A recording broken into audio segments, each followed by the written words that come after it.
কালা বেগুন 40 টাকা কেজি। এই যে আমরা ফুলকপি আছে 1 কেজি নাই। আরে মানুষ যে ঢাকা শহরে দেখি 150 টাকা কেজি 100 টাকা কেজি গল্প করে ওগুলো ভাই ঢাকা শহরের কথা তো এই পাঁচনা বলে লাভ নাই, ঠিক আছে। এই যে আপনার ফুলকপি আছে, একটা ফুলকপি বেচতেছি ভাই মাত্র 40 টাকা পিস। এক পিস 40 টাকা। 40 টাকা কেজি ফুলকপি এত কেজি না সস্তা? কেজি না পিস 40 টাকা। একটা ওজন হবে আপনার, এই যে আপনি ওজনটা দেখেন, ঠিক আছে। এই যে আপনার করা 1 কেজি 800 গ্রামের ওজনের একটা 840 গ্রাম। পাতা কেউ খাইতে পারবে? ওগুলা পোষা মরা না না, পাতা। সব পাতা সহ চলে। পাতা ভাজি খায়, তেল দিয়ে পাতার ভাজি খায়, বুঝছেন। ফুলকপি 40 টাকা কেজি, 200 হয়ে গেছে।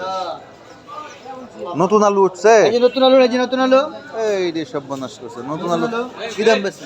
নতুন আলু বেচা আছে আপনার 90 টাকা কেজি, 450 টাকা পাল্লা। 90 টাকা কেজি নতুন আলু। 450 টাকা পাল্লা। জলপাই বেচা